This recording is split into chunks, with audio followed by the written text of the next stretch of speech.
Prof, ano bang masasabi po ninyo nitong panibago na naman po mga videos na inilabas po ni dating Congressman Zaldico nitong ano lang nakaraan? Una, yung video ay nagdadawit kay Pangulong Bongbong Marcos Jr., kay Speaker pa rin, nakakatanggap di umano ng kickback at mismong itong si Zaldico daw ang personally ang nagbibigay at yung pangalawang video naman, idinadawit naman hindi lamang daw si PBBM ang nakakatanggap ng may insertion, kundi pati yung anak niya na si Congressman Sandro Marcos. At itong huli ay ito naman pong si First Lady Lisa Marcos, na kung saan ay dawit din umano ang kanilang pamilya sa pag-control ng mga agricultural products at importation nga dito sa ating bansa.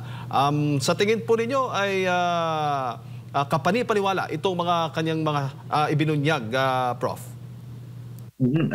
Maraming salamat po, no. Kung titingnan natin, kumpleto na yung pahayag ni Zaldico na talagang yung buong pamilya ay idinawit ni former Representative Zaldico. Pero yung tanong pa rin din ng ating taong bayan, nasaan yung konkreto talagang ebidensya ni Representative Zaldico? Alam naman natin na at some point talagang naging malapit si Representative Zaldico. Ang nakakalungkot lang na nangyayari ngayon, yung he said, she said, at makikita natin na sinalag ito kaagad ng Malacanang at nakakagulat dito sa ika-4 na video na inilabas niya ay direktang ang Pangulo ang sumalag at humarap dito sa mga akusasyon ni Representative Zaldico. So ako yun pa rin din yung panawagan natin. May maaaring may punto o maaaring merong bahid ng katotohanan, pero yung buong picture ng lahat ng akusasyon, magiging akusasyon pa lang siya kung una sa lahat yung panawagan natin na bumalik siya dito sa ating bansa, harapin niya ito ng personal, mag-sworn siya dun sa kanyang mga statement at maglabas ng konkretong ebidensya. Dito talaga masasabi natin na yung kredibilidad at yung kanyang nalalaman ay may merito talaga at hindi biro-biro ang kanyang mga akusasyon dahil lumalabas buong pamilya base sa kanyang pahayag at alegasyon ang nakikinabang at may paggawa ng mga maanumalyang mga proyektong ito sa ating pamahalaan. Opo, gaano kalaki po ang nakikita po ninyong posibleng epekto ng mga alegasyon na ito ni Zaldico sa kredibilidad naman po ng administrasyon ni Pangulong Bongbong Marcos Jr.? Of course, kung makikita natin, napaka-shaky recently nitong mga nakalipas na araw patungkol dito sa pahayag ni Representative Zaldico. Tapos kung mapapansin natin, may carry over pa ito nung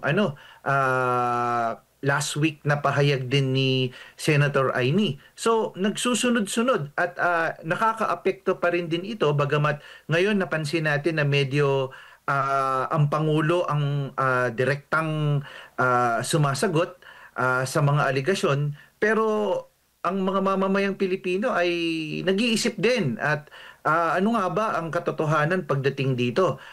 Kung may epekto, definitely may epekto siya dahil lumalabas dun sa mga alegasyon na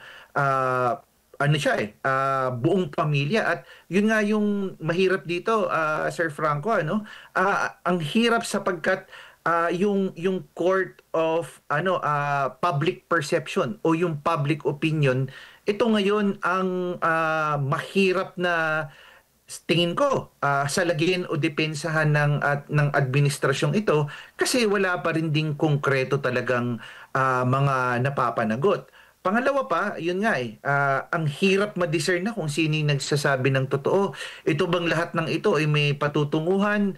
Sinasabi na konti na lamang ang panahon, pero alam niyo yun, yung mga dapat na mapanagot ng mga mabibigat at yung investigasyon wala pa rin din. Tulad yan, sinasabi na bubuksan na ang pagdinig sa publiko ng ICI, pero hanggang ngayon wala pa rin din. Habang tumatagal yung issue ng transparency, mabigat nating inaabangan kasi palalim ng palalim at mabibigat at mas mabibigat na tao na ang inaakusa. So, ito ba ay mahirap mag-isip pero based on public perception, is this just a way to evade really those who are accountable? Ano ba yung binibigay sa atin? Pamedya-medyang mga impormasyon lamang o kumbaga mali-maliit lamang na pananagutan para ma-appease yung nararamdaman ng publiko. So, hindi pa rin nasasagot talaga kung sino ang may direktang accountability dito. Kung maalala po ninyo, tinanong din po si Vice President Sara Duterte hinggil nga po dito sa video na ito ni Zaldico, yung pagkakadawit ni Sandro Marcos doon nga sa kung meron ba itong insertion. Kasi nga, di umano may insertion nga daw itong si Sandro Marcos, sabi ni Zaldico. At ang sabi ng Vice Presidente ay makikita yung ebidensya mismo doon sa, kasi sila po yung mga pumirma. Ano bang masasabi po ninyo doon? Tama naman po ang ating bise, sapagkat kung titignan ho natin Sir Franco, napakahalaga ho na yun nga po busisiin natin. Ako po sa aking pagtingin, kung ang ICI talagang sinasabi nilang transparent at independyente, gumawa po sila, magdagdag po sila ng mga tao dahil lumalalim na po ito. Gawin ho nilang yung term na tinatawag natin na segmentize nila yung kanilang paraan ng pag-iimbestiga. So katulad nito, may umusbong na bagong pagkakataon o mga posibilidad o anggulo sa pagdawit di umano ng ating ng first family. So maaring ito dapat tignan, busisiin na kaagad. Kasi ang nangyayari, sa dami na at lalim, pag pumapatong-patong yung mga aligasyon na ito na urgent dahil syempre mabigat po, natatakpan at tumatagal po lalo. Kaya ang taong bayan nag-iisip, yun nga ho, yung term sa basketball na dinidribble lang po ba, delaying tactics po ba, hanggang sa darating sa punto na kung saan makalimutan na o baka makalimutan na ng taong bayan kung ano ba talaga ang, kung sino ba talaga ang dapat na mapanagot. Paano po ang magiging epekto naman sa public trust o tiwala ng taong bayan na sa liderato po ng Pangulong Bongbong Marcos Jr. nito, Prof? Anong mangyayari? Alam nyo, Sir Franco, maganda ho yung katanungan nyo. Si Jade po ito. Sir Jade. Pasensya na po. Alam nyo, pansinin ho nga ninyo, nung nakalipas na panahon, yung mga iba't ibang survey firms, napakasigasig sa pagtitingin ng mga approval rating, trust rating ng ating mga opisyales. Sa mahabang panahon, pagputok ng flood control program, Sir Jade, bakit parang wala ho ngayon lumalabas na ganyan? Ako, tatanungin ko, una, ano ang persepsyon ng tao pagdating sa trust rating, approval rating ng ating mga matataas na opisyal? Ikalawa, ano ang persepsyon ng mga tao pagdating doon sa kredibilidad ng ICI sa paggawa nila ng trabaho? Gayon din ang Senate Blue Ribbon Committee at kung ano-ano pa. So, asan siya ngayon? Dati nakikita natin, napakasigasig ng mga firms. Pero bakit ngayon, tila baga wala? Di ba? So, yun din. Ano rin din yung pakawari o persepsyon ng mga taong mamamayang Pilipino pagdating doon sa patuloy na nangyayaring ito sa epekto sa kanilang buhay. Hindi ba? So ito yung mga mahalagang dapat na naglalabas at saka ipinapahayag at ginagawa ng mga survey firms. So bakit tila ho napakatahimik ngayon ng mga survey firms natin? Pero sa tingin po ninyo, Prof, ano yung forecast po ninyo? Babagsak ba or tataas? Dahil sabi nga ng Pangulo, siya yung naging dahilan daw na kung bakit na lumabas po itong anomalya ng flood control projects. Well, ako tingin ko po mahirap po 'yan kasi una po sa lahat kung sa paraan ng metodolohiya ho yan, random sampling. Pero ang pinakamaganda, hagipin ho nila yung nandoon sa ibaba, yung mga tao talaga na kung saan yung mga nasa middle class, yun mga nandoon talaga sa mga laylayan, na tanungin ng diretsa kung ano ang epekto o ano ang estado ng kanilang pamumuhay. Well, of course, mahirap mag-speculate kasi dapat ho data-driven. Pero we would assume, o aking pakawari ho, ay malaking epekto pa rin din ho ito pagdating sa trust rating ng ating Pangulo sapagkat yung mga malalaking pangalan na may accountability po talaga, napakabagal. Parang, tinitignan natin, gasgas na gasgas yung pangalan ni Representative Zaldico. Pero teka, bakit parang nawawala sa loop ang pananagutan din ni former House Speaker Martin Romualdez at ng iba pa pong mga opisyal. Bakit ho ganon? Yung iba hong mga opisyal din sa Kamara, parang nawala po dun sa mga pagdinig at saka lumamig yung kanila hong mga pangalan. So, kailangan ho, maipakita po talaga at para mabangon o makita talaga yung big picture ng epekto nito doon sa trust rating po ng ating pong Pangulo at ng ating mga matataas na opisyal po. Nabanggit po ninyo si Speaker Martin Romualdez na madalas ding nababanggit ni Zaldico. Sa tingin po ninyo, protektado itong si Speaker Martin Romualdez? Batay na rin po sa mga monitoring po ninyo mga pahayag ng Pangulong Bongbong Marcos Jr.? Well, of course, ang nangyayari po kasi, hindi naman ko tingin kong protektado dahil sinabi ng Pangulo na wala namang sisinuhin, gayon din yung kanyang mga gabinete. Pero kung mapapansin ho natin, yung naratibo nagsishift na ng diretso din sa ating Pangulo at sa kanyang pamilya. Nalilihis yung usapin doon din sa kung meron man at base sa mga ebidensya na kung may pananagutan din si former Speaker Martin Romualdez. Dito, syempre, general statement lang yung pahayag na kahit na patuloy siyang dinadawit, may mga pahayag din pero very, very general.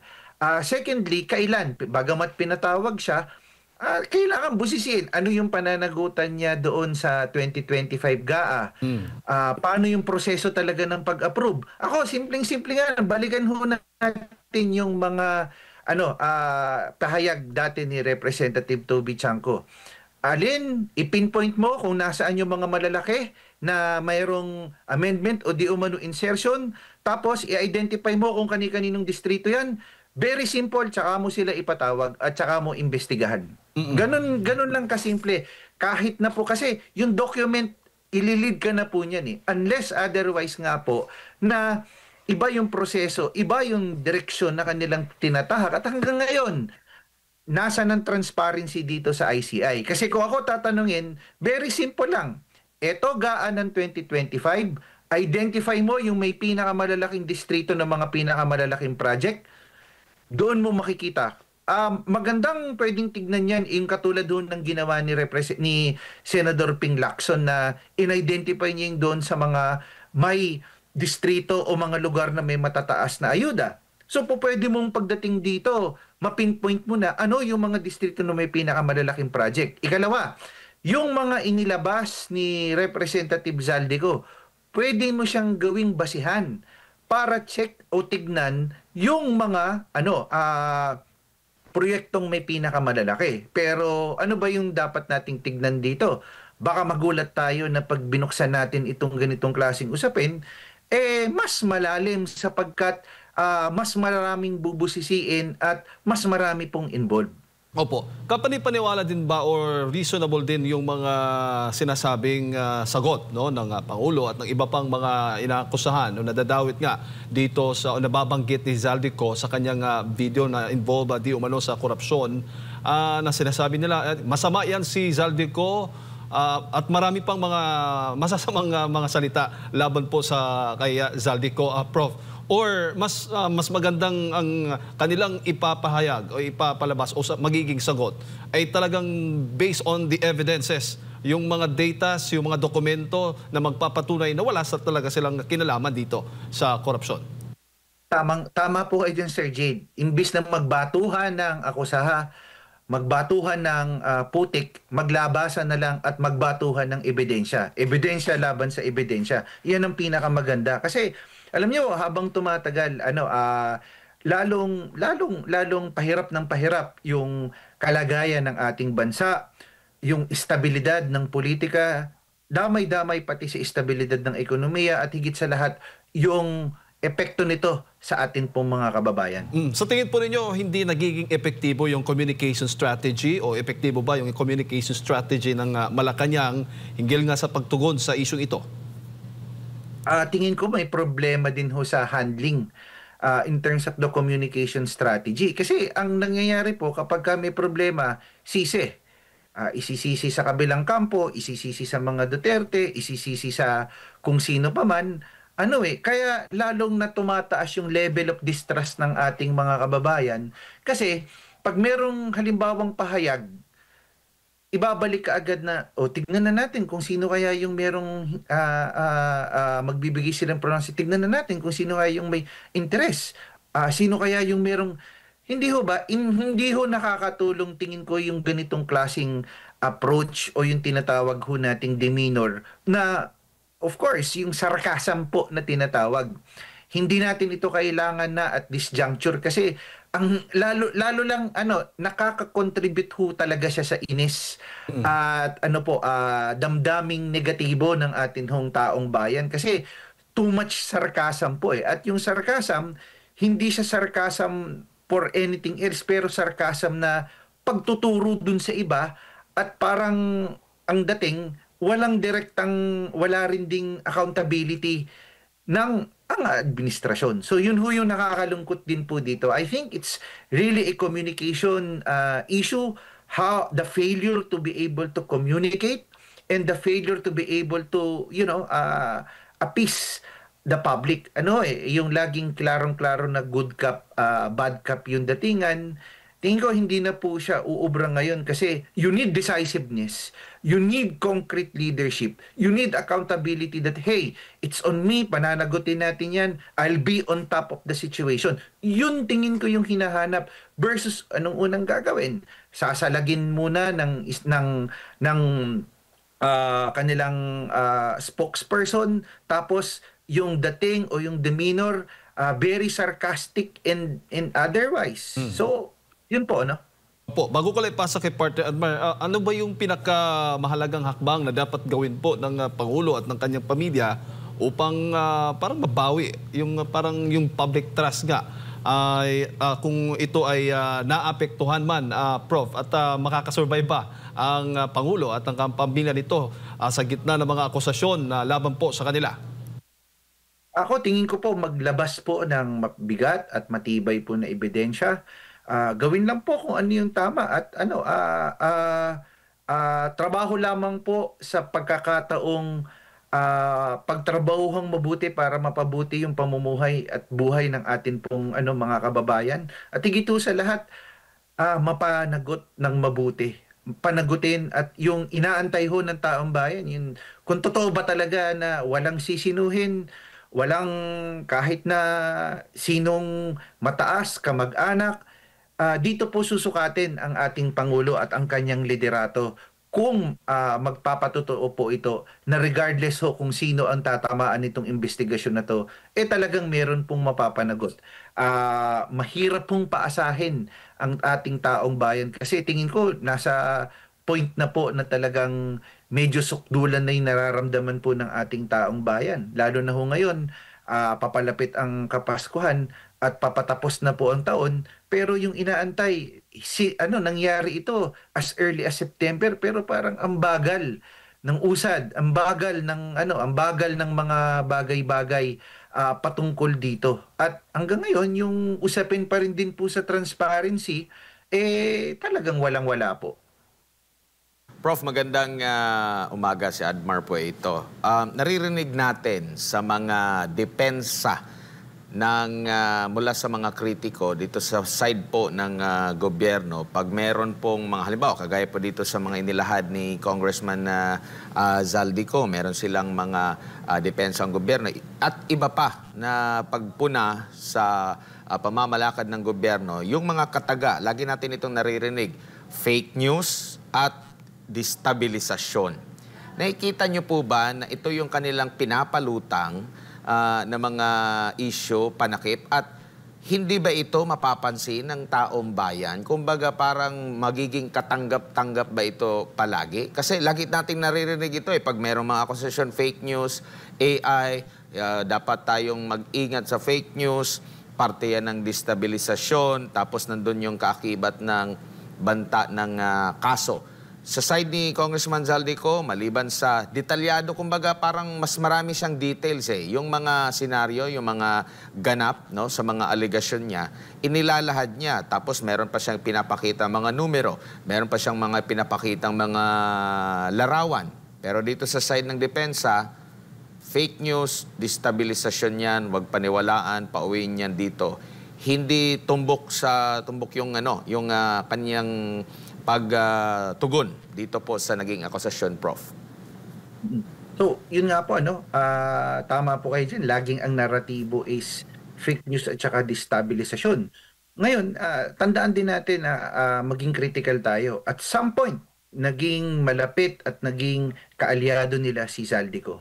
So, maaari, yun po, maaaring half-truth, maaaring walang punto o merito, pero ito marahil yung diversion o taktika upang ma-evade yung mga pahayag ni Representative Zaldico. Kaya nga ako po, ang sa akin pagtingin, the only way na talagang magkaalaman na, umuwi si Zaldico dito at diretsa diyang tayuan ang kanyang mga pahayag at doon malalaban. Kasi ito rin din ho yung sa akin pagtingin bagamat may half-truth, ipagpalagay na natin, o bagamat may diin o bigat ang aligasyon ni former Representative Zaldico, bagamat aligasyon pa lamang siya,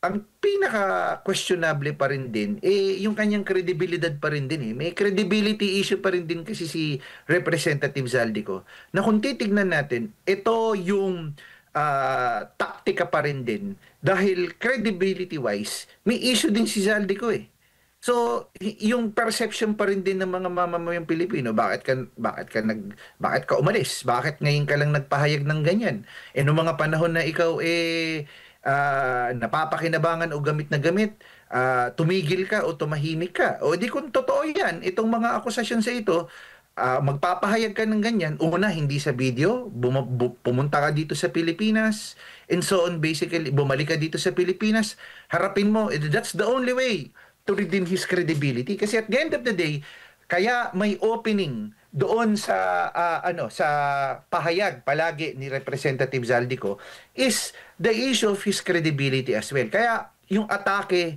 at yung communications para sa lagin, klarong-klaro, madali mong i-divert into fake news, into whatever issue of destabilization. Opo, dito naman po sa issue ng pag may pupuna, may mga pagtatanong, may mga critics sa gobyerno, abay, DDS agad. Yun po, nakakalungkot nga po ng isipin kasi ang problema po, Sir Edmar, imbis nga po na magkaroon ng accountability, ang diversion po palagi ay sa kabilang kampo o sa kampo po ng former Speaker Rodrigo Duterte, kay VP Sara, na kung saan lalo hong nakaka-contribute doon sa divisiveness ng atin pong mamamayan ngayon. Pagka mayroong problema, pagka itong existing na to, sisi. So, hindi ko alam kung yun ba yung communication strategy nila, yun ba yung playbook nila, na pagka may problema at lahat ng ito, babalik at i-refer yung naging problema doon sa previous administration o sa mga Duterte. Which is, hindi ho siya nakakatulong kasi katulad nan, yung public perception din, anong gagawin ng dating Pangulong Duterte? Nakapiit na. Anong ginagawa ng VP Sara as far as VP Sara is concerned? Tahimik ni wala, hindi nga masyado, very seldom mo nga lang makikita yung pronouncement na pinapahayag ni VP Sara ngayon. So, kung titignan natin, on the defensive side palagi, kasi ang nangyayari is mas sumisingaw na within this administrations, these big allegations are within basically this administration po. Opo, tapos isama na rin natin yung laging pagbabalik, pagsisisi sa dating administrasyon. Ang punto kasi dito, nabuksan itong issue ng korupsyon. Kung maalala natin na Prof, nung merong, marami na tayong mga naririnig, no, doon sa pagpuna sa 2025 budget, doon sa nabanggit ni VP Sara Duterte na yung budget ay 2 tao lang daw yung humahawak po niyan, maraming mga issue. Pero yung talagang nagpagising sa taong bayan para maging laman na sa kanilang mga social media itong pagtuligsa sa korupsyon ay noong may ipinagmalaki ang gobyerno natin na mahigit 5,500 na mga flood control projects, nag-fact check ang kalikasan, binaha. At mula noon, maraming mga kalamidad ang nangyari sa ating bansa, mga hindi basta-bastang mga pagbaha, no? Pati sa sentro mismo ng mga syudad, binabaha na. Yung mga lugar na hindi binabaha, binabaha na. Maraming mga residente nagsasabing first time na mangyari sa kanila. Sa gitna ito ng mga ipinagmamalaking flood control projects. Tapos ngayon, sisisihin naman nila yung nakalipas po. Prof, nakikita niyo po ba na kasi ang tingin din ng ating mga kababayan, ginawa ito ng gobyerno na, 'di ba, ang isa din sa kanilang parang notion na pinamumukha nila ngayon na sila yung nag-umpisa sa paglaban sa korupsyon, nag-imbestiga sa pamumuno ng Pangulong Bongbong Marcos. Yun yung lagi nilang inuulit ulit po, Prof. Pero parang ang problema ngayon is yung tinatawag na exit strategy. Paano kaya nila ito tatapusin? Kasi parang bumabalik din sa kanila. Prof, ano pong masasabi niyo rito? Alam niyo, Sir Edmar, kung tutuusin po, ang pinaka nag-whistleblower at nagbukas ng pintong ito na unahong nagsabi, si VP Sara. Nung lumabas po itong usaping ito, si VP Sara yung unang nagsabi na ang budget ganyan, ganyan, ganito. Ito yung naging galawan pagdating sa 2025 budget, which later on, ano ho yung nangyari? Validated po ng mga nangyaring sakuna, delubyo na nasaksihan natin itong nakalipas na panahon. So, it's tingin ko vindication on the part na ano yung sinabing pahayag ni VP Sara before was basically tawag dito, justification doon sa kanyang pahayag na meron nga nangyayari at tignan nyo nga itong mga taong to na eksaktong mga tao na kung saan vinalidate yung sinabi ni VP Sara. So, yun ho yung nakikita natin, kaya yung mga tao tingin ko may pag-uyam na paano mo isisisi doon sa mga Duterte ngayong everything na yung ipinahayag ni VP Sara before nababalidate ng sinasabi at pinapahayag ni Representative Zaldico. At hindi lang yun, yung mga eksaktong nangyari nitong panahong ito na sa flood control, yung usapin pagdating dun sa budget, and so on and so forth. Maganda yung niraise mong concern o question, Sir Edmar, no? Yung usapin ng exit strategy. Hindi ko alam kung may exit dito. Sa lalim nito at sa laki at lalim ng mga tao at laki ng mga taong involved, I don't know what will be the exit strategy or if there is any strategy to begin with. Ang tingin ko lang, ang basa ko lang, ang low-lying fruit na laging estratehiya, pag may problema, isisi palagi sa nakalipas na administrasyon. Pero na siya, tingin ko pababa na, pa-plateau hanggang sa pa-decline na siya. Kasi ang mga taong bayan, critical ang mga Pilipino, matatalino at saka napakalalim mag-isip ng mga Pilipino. Paano mo magiging exit strategy ang mga Duterte na ibuntun o isisi sa kanila?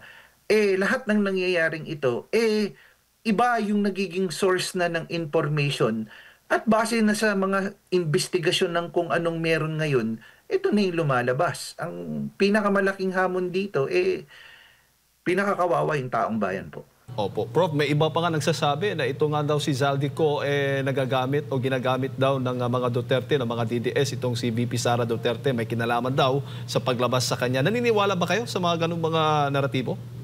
Nako, na parang kung ako tatanungin, napakahirap kong paniwalaan kasi paano magiging